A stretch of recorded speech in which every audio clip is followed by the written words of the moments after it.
Good morning, everybody. Welcome to the Voodoo Garden. My name is Ray. I will be your host.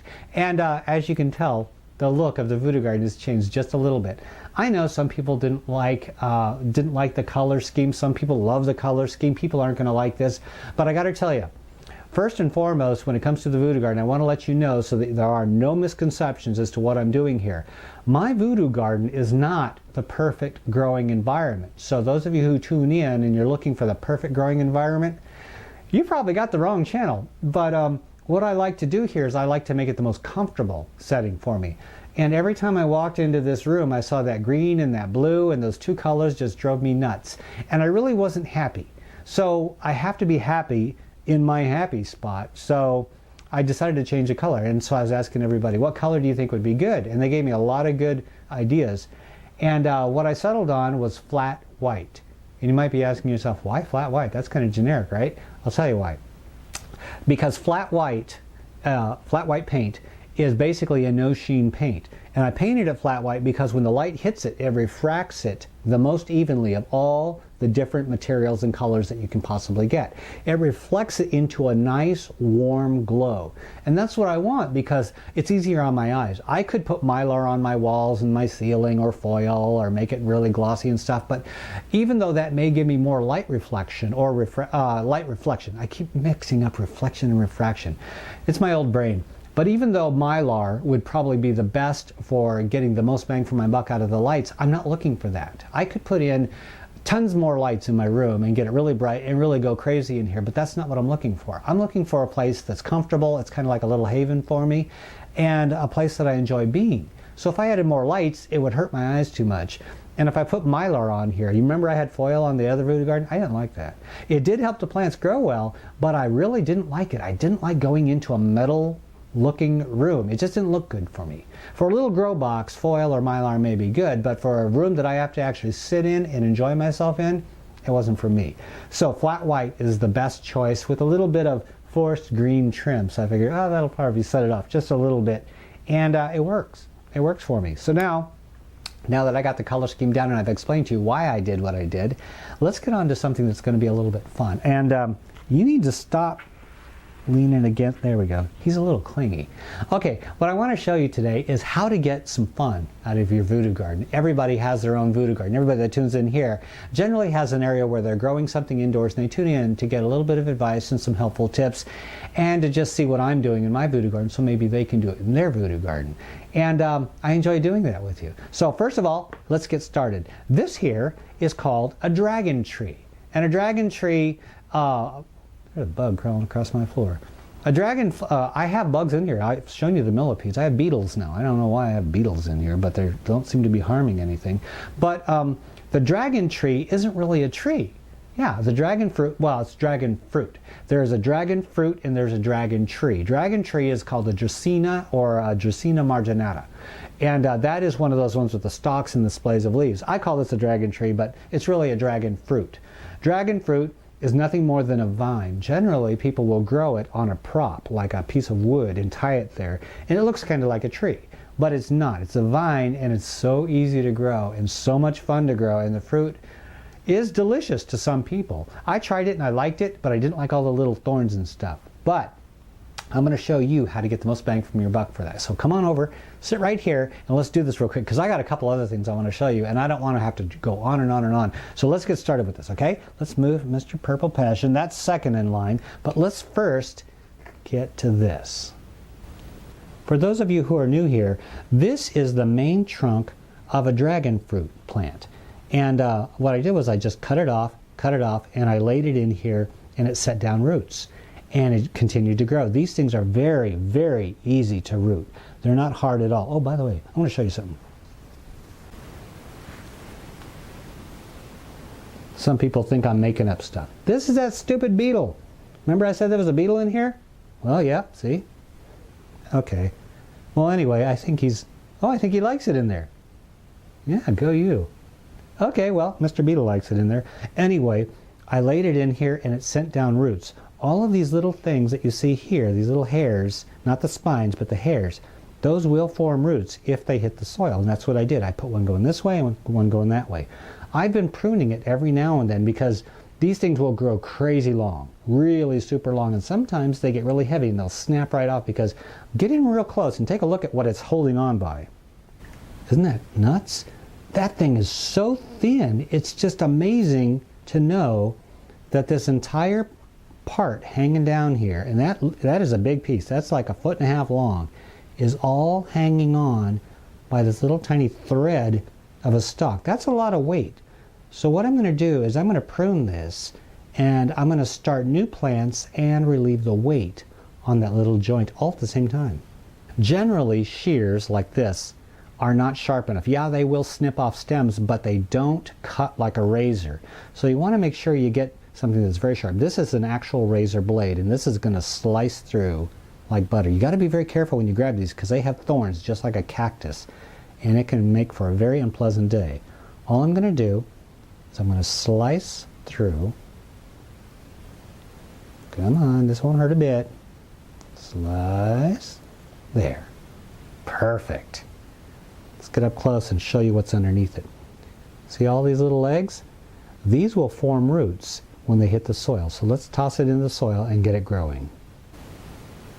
I have one dragon fruit growing this way and one growing this way on the other side of the pot. So I want to put it right around here. And the reason I'm putting it in the same pot, I could put it in another pot and start a whole different plant, but I would like to have this have multiple plants growing in all directions. So what I'm going to do is just take my finger, move the soil over, and this is so simple to do.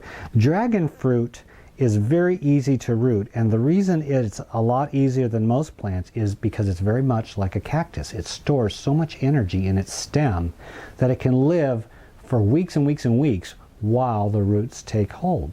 So it's not like a regular cutting. You know, sometimes you put a regular cutting in and it wilts like a tomato or pepper or something. Not with this. This is going to do just fine. So now we're going to take this, and the growing tip is right here. So we're going to face it the other way and try not to get thorns in my finger. Ouch, ouch. Okay, get in there, get in there, get in there. And then we just put soil around the roots. Try to face them down.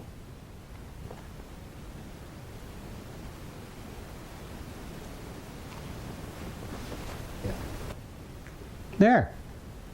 Done deal. I know, that was just so simple. Why did I even do a demo on it? I don't know. But I wanted to show you as I go with this plant because this is going to be with me for quite some time, and I want you to see it from start to finish. Now let's swing over to the right, and I want to show you something. We have 2 new dragon fruit sprouts coming up, and those 2 along with that large one, that was just a little bit too much. You know, you don't need that much weight. And now that I've cut off that growing tip, and as a matter of fact, what I'm going to do is I'm going to cut off the entire stem right here, about 1 inch past this. I don't have to worry about cutting it with the razor because I'm not going to use this for a cutting. Although I could, I have more than enough, so I'm going to just toss this away. So now what I've done is I've relieved all of the weight from here, and also all of the food that's going to feed this is going to go to feed these, and these are going to grow exponentially faster. They're going to go nuts and grow fast, and then one's going to go this way, one's going to go that way. That's going to spread this out just a little bit more, and then over to the left, we have this one that's going to come out this way. We have one coming out there, and we have a new sprout coming out right here because I clipped this off a while back. We have a new one that's going to come out, and it'll probably cross over and go that way. It's going pretty good. It's going pretty good. It takes a while sometimes to get the look that you want from these plants, but you've got to be patient. Not everything that grows is going to grow to your specifications. They all grow to their own specifications. So have a little patience and be a little creative. Every now and then, like maybe I'll put one over here, maybe put one over here, and fill this thing out until it's coming out in all different directions, and I get a lot better looking plant.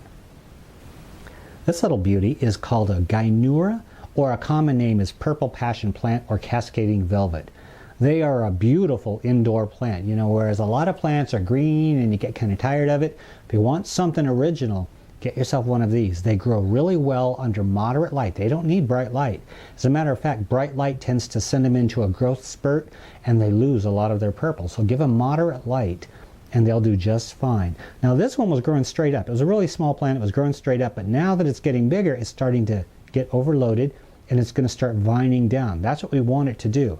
Problem is that once it starts vining down, it's going to show the inside of the plant, which really isn't much of a plant, and the inside leaves are starting to die. That's a natural occurrence for these. So what I'm doing is I'm going to take off these lower leaves. This is going to open up the bottom of the plant so that I can access it, and also so that we can see the new growth, because this is a master of putting out new growth. Look at this. Have a new thing coming out here, but it was shaded. It was shaded by the other leaf. You have to remove some of these leaves sometimes so that the plant, the little shoots down here, can get more light and spread a lot easier. See, we got a lot of them all the way down here. Now what I'm going to do is I'm going to take my razor and I'm going to take a cutting off of this. Taking cuttings is so easy. Now, right about here, you can see all kinds of new shoots. That is going to be a very strong area of the plant. I'm going to take my razor, slice this off. Move you off to the side. And this is how I take cuttings. Snip, snip. I want to remove all of the leaves. Now, by the way, this works the same with tomatoes and peppers if you're going to be taking cuttings. Mainly tomatoes is what I take cuttings off. You want to remove all of these leaves, and you may think, oh gosh, you're butchering the poor thing. No, because look at the logic on this. This thing has no roots. It can't support a plant. And now what it needs to do is it needs to put all of its energy into forming roots. It cannot support these leaves while it's trying to form roots. You can shove it into water or into soil, but the thing is it doesn't have roots. It's taking a little bit of water here to keep it alive, but it needs to make roots right off the bat. So what I'm going to do is right at the base, I'm going to slice off that node just like that. Pop it off. I know this is very unscientific. Stick my finger in there. As deep as this stem, you want to bury it all the way up to here. Right like that. Toss in the soil. Now, by the way, when I take cuttings, I want to make sure that the plant is just a little bit dry. That way, when I'm shoving cuttings in here, I can water it and not flood the plant from too much water. So if you're ever going to put cuttings back into the plant, do it when the plant's a little bit dry. That way, when you water it, you're watering the plant and the cuttings at the same time. Give it a good solid drink. Keep it out of really, really bright light for about a week. What's going to happen is these leaves, just like in a tomato cutting, these top leaves are going to wilt right off the bat. And then in a few days, you'll notice they'll perk right back up. That means it got its mind right. That's what I call it. It got its mind right, and it's starting to get the roots growing very, very small. Don't ever pull it out and look at it, okay? You don't need to be doing that. Let the plant do what the plant does. Now, by the way, this procedure is so simple and works on so many different plants. Pothos, philodendron, tomatoes, purple passion plants, you name it. There are a lot of plants that this works good on, and it's a good way to take a plant, even an older plant. If you have an older plant that looks a little sparse, you can take cuttings off of it and put it right into the pot and start filling it up. There goes that beetle again. I don't know where he thinks he's going. But you can do this with so many plants to make them look a little fuller. That way you don't have like this old plant that just has like one silly little vine coming out. You know, everybody's grandma has one of those in their house. And it's this pot with this little vine that's older than you. And it's going across there. You can do your grandma or yourself a favor and actually put more cuttings in there and give it a whole new look. Because it's not just a matter of being alive, it's a matter of looking good while you're doing it too. Because, you know, as much as I love my plants, if they look like crap, I really don't have a whole lot of interest in them unless they're a food crop, you know, and then I really don't care what they look like. Here's my little compost bucket. I take all the clippings from everything and I toss it in here, and I mentioned in the last episode, I take the leaves, and once they dry out, I crumble them up and I feed them right back to the plants. I got one heck of a little biodiversity type of thing going on in here, and it's like the circle of life. Everything comes right back to the beginning. Now, there is another thing you can do in your grow room, and this is something that will keep you sane in the wintertime if you can't grow stuff. You know, not everybody can have a grow room with all the lights and the room and stuff, and I understand that. There are certain things that you can do to keep your sanity, and one of them is growing sprouts. Let me show you what I'm talking about. These are bean sprouts. Yep, mung bean sprouts. Isn't that beautiful? Yeah, all you have to do is sprinkle in a few beans, and not very much at all. You think you'd have to put a ton of them in there? No, you just put like maybe a couple tablespoons of seeds in here, and they get huge. And then underneath them, alfalfa sprouts. How beautiful is that? See? Just like at the store. And they are delicious. And then underneath here, you have the water catcher. What you do, let me show you. You put the alfalfa sprouts down below because the seeds are smaller, and then the bean sprouts on the top. And then you just pour water in the top. And what it does is it goes through here and it moistens all of the bean seeds or sprouts if they're already growing, and then it drips. See? And it fills up this container, and then this container drips into the other container. And then if you put this in a regular spot, don't put it in a sunny window. Boy, you don't want to do that. You'll be cooking these things. But what will happen is the moisture goes down in here, and then the humidity comes up through these holes, and they stay moist. Of course, you have a lid on here. And it stays moist all day. And twice a day, I take this water out from here, dump it out, and then put in fresh water in the top, and it flows through here. That's all you have to do. Alfalfa seeds are cheap. They are extremely inexpensive. You can do a search online. I'm only showing you the kind that I have, only because this is what I have. These come from Handy Pantry, and they're called Organic Sprouting Seed. I don't remember where I got these. I think a friend sent me these, a viewer sent me these in a box of goodies that I got. And also mung bean seeds are what I use for the mung beans. Yeah. And for the price, like I said, this thing is full. When I got it, it was full of seeds. It was just a crazy amount of seeds. You can grow so many alfalfa sprouts out of here. You will be eating alfalfa sprouts all winter long. Now here's another tip.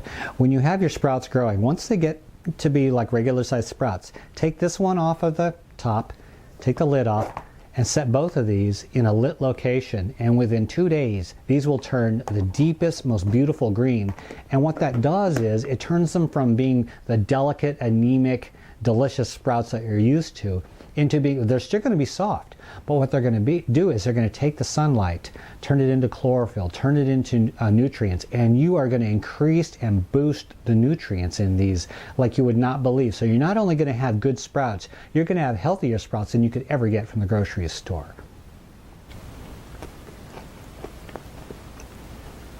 It's so easy to grow and so absolutely delicious. This is a fun hobby for anybody who wants to have fresh green sprouts all year round. You can grow these in the wintertime in your house. Fresh, green growing stuff that grows extremely fast. And now these are only 4 days old, so they've done all of this from seeds to a full container of sprouts in just 4 days. Yeah, so this is a great thing for you to have to eat, or to have fun with, or for your kids. I know this is great. And you know, when you see these ads on TV for a Christmas present, they have the chia pet, you know, and you put the little stuff on there. All that is alfalfa seeds.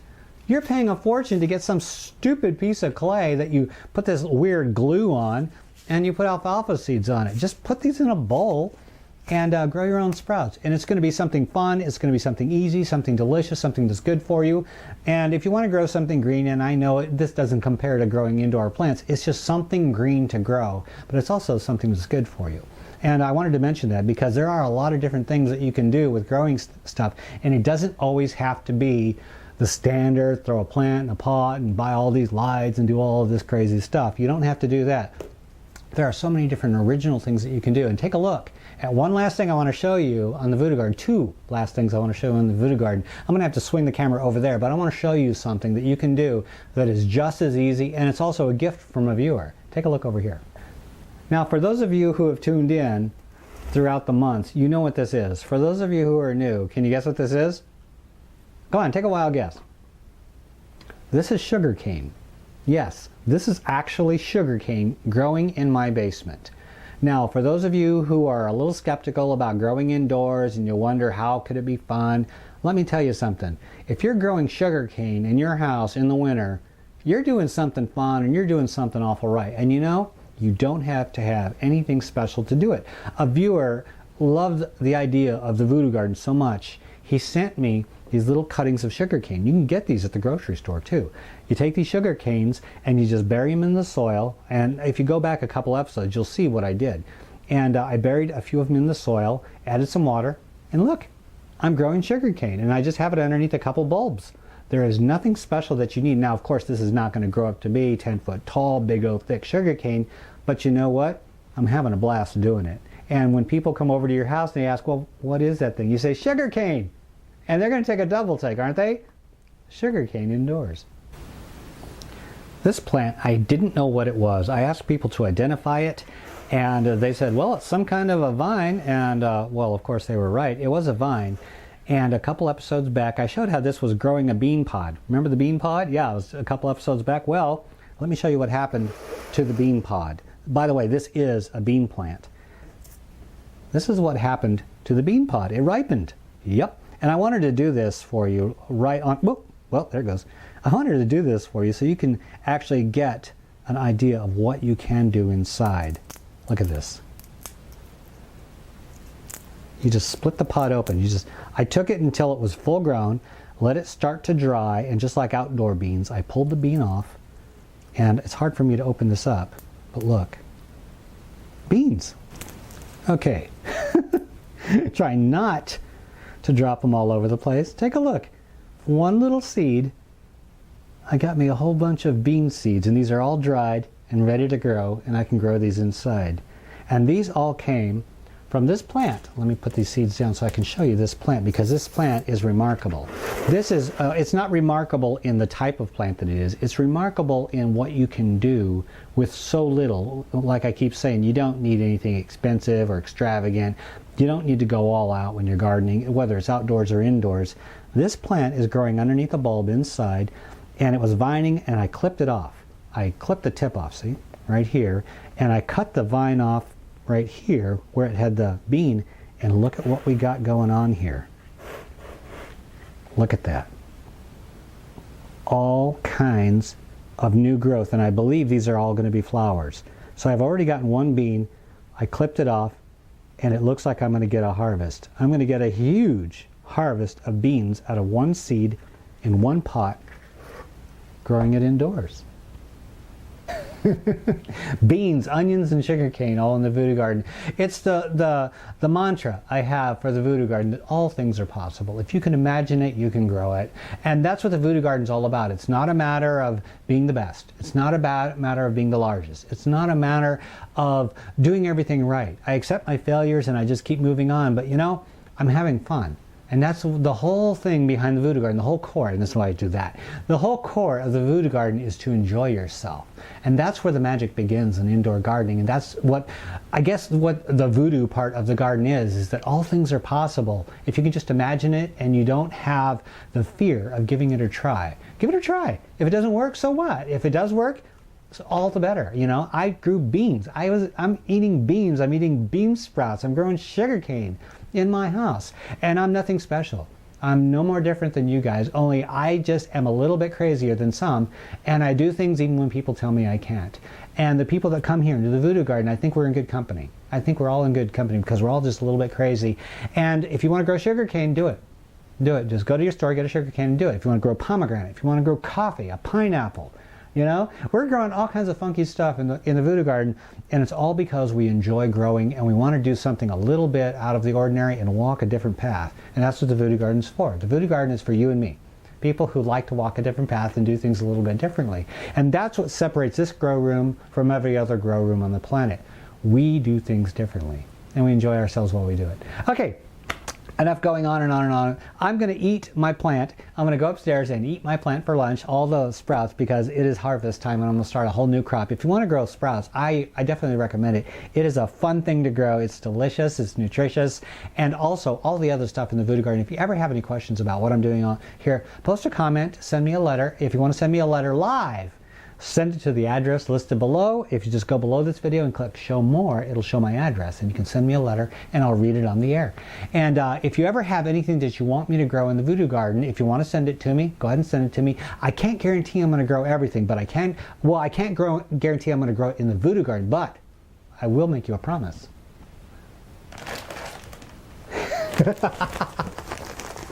Some of you are looking up here going, what is that thing? This is my magic bag of seeds. Yeah, it has everything in here. Take a look at what this thing has. It has everything on the planet. Yes, every seed that ever was made, I think, went into this bag. And when people ask me, Ray, can I send you seeds to grow? I say, absolutely. But I can't guarantee. I make no guarantees that I can grow it in the voodoo garden or I will grow it in the voodoo garden. Some things I don't have room for. Some things I just don't want to grow. But I take the seeds that I don't grow and I put them in my magical bag here. And this spring I'm going outside onto my property and I'm going to scatter these seeds all over the property. And I call it one final blaze of glory for these seeds because I'm going to grow them. I have everything from vines to figs to exotics to tropical stuff to native grasses, you name it. It's in this bag and I'm going to grow it on my property. Some things may take hold and just go nuts and some things may not.